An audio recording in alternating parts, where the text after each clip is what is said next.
Hello guys, welcome back to the channel. But if you're new here, my name's Tyler and I just do consistent content and all things related hockey in the NHL overall. And I'd like to apologize first of all. My previous video I came out with literally just over an hour ago. Luckily it only had like 70 something views because I did the same video regarding Barzal, of course, but I discussed what teams are in play for an offer sheet given their draft picks for this year. But I came to the conclusion from a comment. I'm so glad someone commented this, so I realized this early that of course any team that offer sheets Barzal per se, it will be the 2021 draft picks and not this year's draft picks, because of course the draft is before this year's free agency. So I feel like an idiot. I apologize for that, but that's why I'm doing a remake of this video. But obviously we are discussing Mathew Barzal, the star 23-year-old centerman, of course, for the New York Islanders. Since the Islanders have of course been eliminated from this year's Stanley Cup Playoffs after having a very impressive run, they are a team that looks very susceptible to an offer sheet with the likes of course, the Tampa Bay Lightning, which I touched on that 2 weeks ago with Anthony Cirelli and Mikhail Sergachev. I'll make sure you can check that out after this video.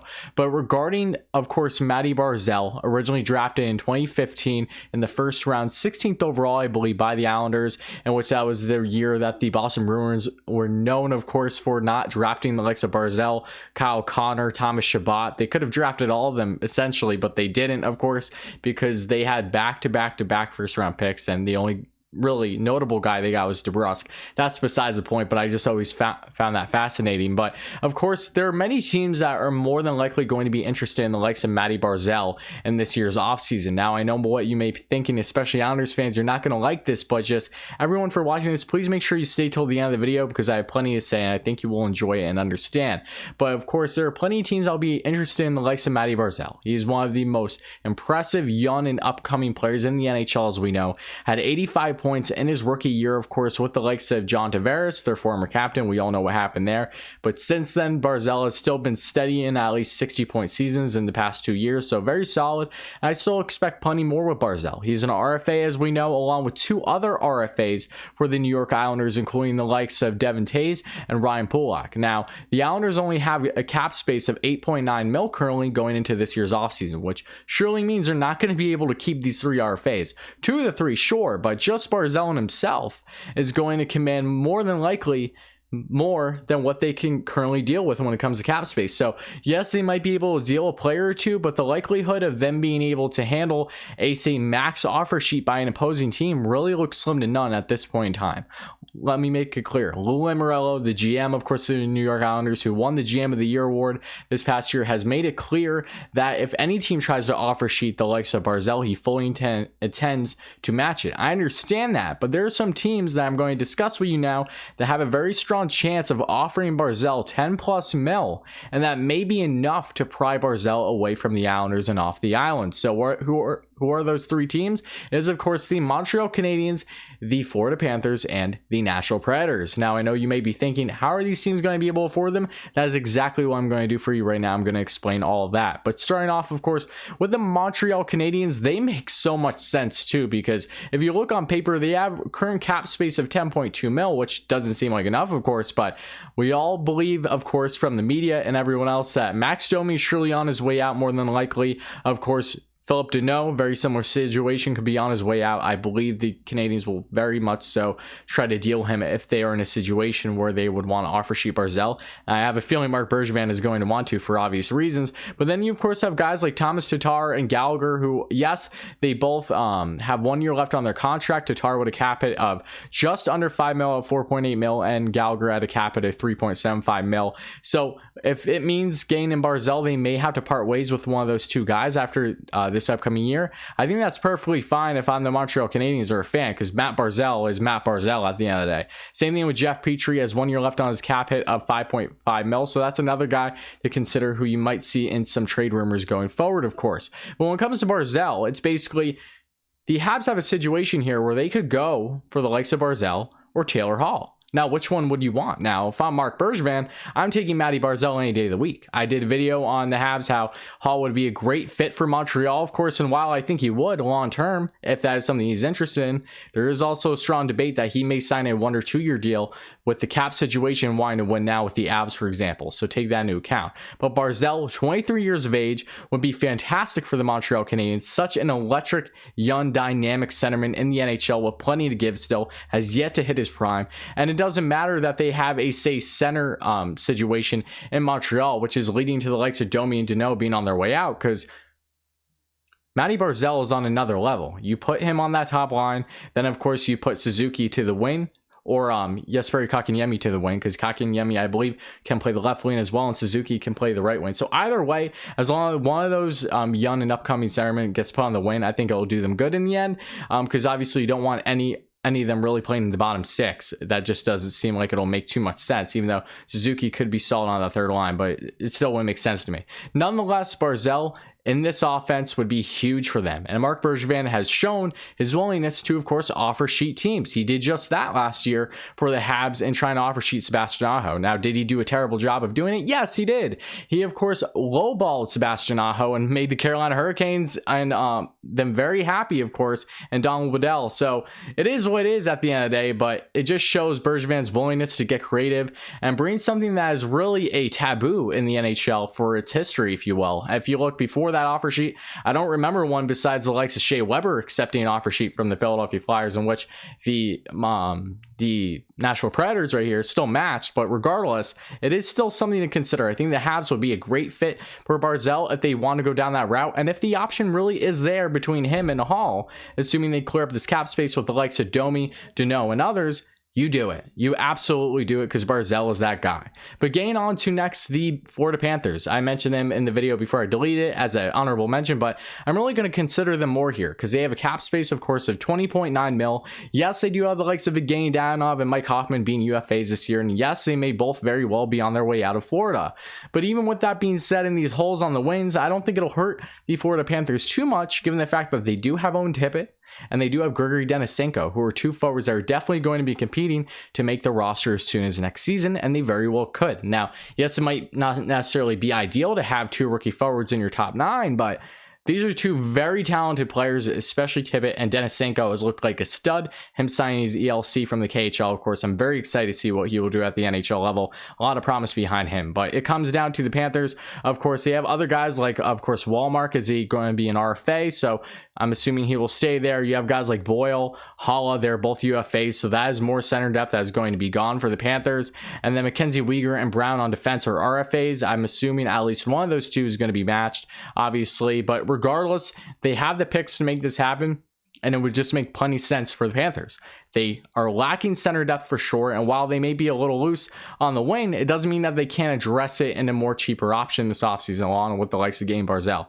They can fully offer Barzal a maxed out contract for the most part that they almost surely know the Islanders won't be able to match, and they will still have some cap to work with going forward. So yes, their defense needs to be addressed, and that's what I originally touched on in the previous video before deleting it, but they can still do that in some fairly cheap ways. So I think bringing in a guy like Barzal, and then you're still going to have Barkov on his contract for a couple years, they can really make something happen while they have this kind of core group before, you know, really start to die out or things part ways, because they have some players on some great cheap contracts, so they need to continue to try to win now, and Barzal in that top six along the likes of Barkov would be absolutely nasty. So consider the Panthers. Don't take them out of this equation. They very well could be in the running for Mathew Barzal this offseason. But getting to the last but not least team I will be mentioning, that is the Nashville Predators. Yeah, this team right here. I was lucky enough to get this shirt and the little poster I had back there from my brother. He was just in Nashville, actually.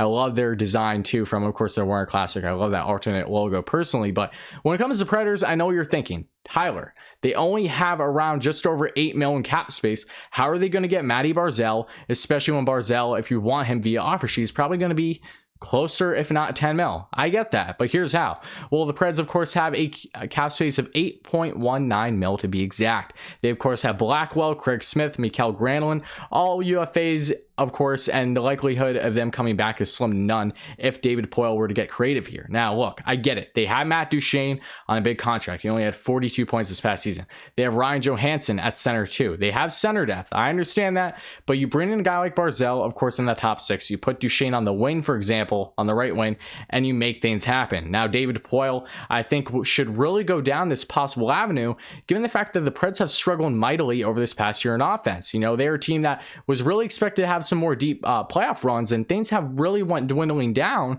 since their cup run just a couple years ago, in which they lost to the Pittsburgh Penguins. So it just goes to show that while they do have plenty of forwards in there that they have acquired via trade or, you know, offseason, things haven't fully clicked for them. And same thing defensively. It wasn't nearly as good as one would have expected, even though Roman Josi, of course, the newly crowned Norris Trophy winner, happy for him. And of course, the likes of Matthias Ekholm being very solid, really underrated defenseman, and of course Ryan Ellis. These are all very solid core pieces, and that goaltending is suspect, but it is still something that they can address for fairly cheap at the end of the day. But Barzal going into this offense, helping this Preds offense that was one of the worst offenses in the entire NHL or this past year. They were in the 20s. I forget exactly what rank they were, but they were definitely more of a bottom feeder.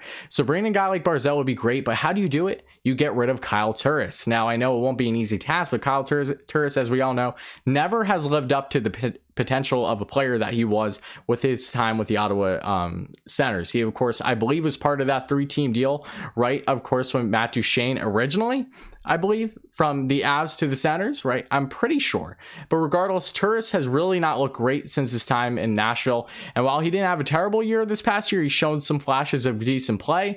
He still has a cap at a $6 million for 4 more years. And that is something that if I'm David Poile, I try to salary dump as soon as possible. And I definitely think he can make that happen. He has the picks and the prospects to really make this a possibility. And I'm sure there will be at least one team willing, say, a fully rebuilding team, to consider taking on that cap hit, as long as it isn't going to hurt them detrimentally, knowing they'll get at least a first-round pick or a really high-grade prospect. So if I'm David Poile, this is something I strongly consider, because Matt Barzal in Nashville would be deadly and would help them continue having this core group and having this possibility of running for a Stanley Cup. They're in a win-now stage, and it is dwindling down for sure. I'm not sure how much longer it's going to stay open, so bringing Barzal into the mix would do them a lot of good, in my opinion. And you have another guy like Nick Bonino, for example, has a cap hit of just over $4 million for another year. So that is another centerman that could very well be off the books in a year's time. So just to show the situation with Barzal, the center situation isn't nearly as bad when it comes to having too many as one would seem. And when it comes to Matty Barzal, he's a superb talent, and it doesn't matter if you have great center depth, you still want Matt Barzal at the end of the day to help your club if you have the opportunity. So these were 3 teams that really stood out to me as ones that you need to be making sure to watch this offseason. Now, look, the Islanders could very well keep Barzal going forward. He may even sign a bridge deal. Who knows? But the speculation has been considered. Barzal has been subject to these kind of rumors really over the past 6 months. Elliot Friedman noted on this months ago, of course, as him possibly being offersheeted by the likes of the Habs too. So it is something to consider. I know Islanders fans are not going to enjoy this video, and I understand it, but I just hope for everyone that watched it and made it to this point in the video that you understand where I'm coming from here. Now, some other teams you may be able to consider, the Minnesota Wild, because they do need a 1C, but they do have a lot of guys up for contract over these next 2 years, so that is something that is a little bit more suspect. But I will say this, if they do move Matt Dumba for, say, only picks and prospects, then that very well could be enough for them going forward to ensure a Barzal offer sheet. So something to consider too, but I will say that is definitely more of a stretch. But I would love to hear your thoughts, so let me know in the comments below, guys. Where do you think Matty Barzal is going to land, if he is in fact offer sheeted this season, or do you feel there's no way in heck he's going to be offer sheeted? I know it seems like a stretch of the imagination at this point. I'm very well aware of that, but I do want to speculate that possibility because it holds true. And same thing with the New York Rangers. As a Rangers fan, as much as I would love Matt Barzal, I will be absolutely damned if the Rangers offer sheet Barzal. I don't see that happening. They have too much that they have to deal with, and I don't believe that they want a cap hit like that going forward. As good as Barzal is, knowing the type of prospects and guys they have in the lineup currently, they're going to have to pay them off their ELCs in just a couple years. So I just want to throw that out there, because I know plenty of Ranger fans, including myself, would love Barzal, but realistically, it just is not going to happen. But let me know your thoughts in the comments below, guys. I would love to hear it, and make sure that you check out my previous video regarding me thanking all of you for helping us hit 1K subscribers subscribers. Thank you all so much again, and now help us reach 2,000. And I'm going to start doing live streams among other great things, so make sure to check out that video so you get the deets on all the information. What is next for this channel? What has led me to the spot in this channel currently that I'm so grateful for? And of course, the fact of this only being the beginning here on this channel. There's still plenty of great things that are going to continue to happen, and you can get to know me more on a little bit of a personal basis. I explained some things in that previous video that, you know, you won't necessarily hear in my everyday hockey videos. So thank you all so much, guys. Comment down below. Check out my previous videos. I would really appreciate it, and I'll be back very, very soon.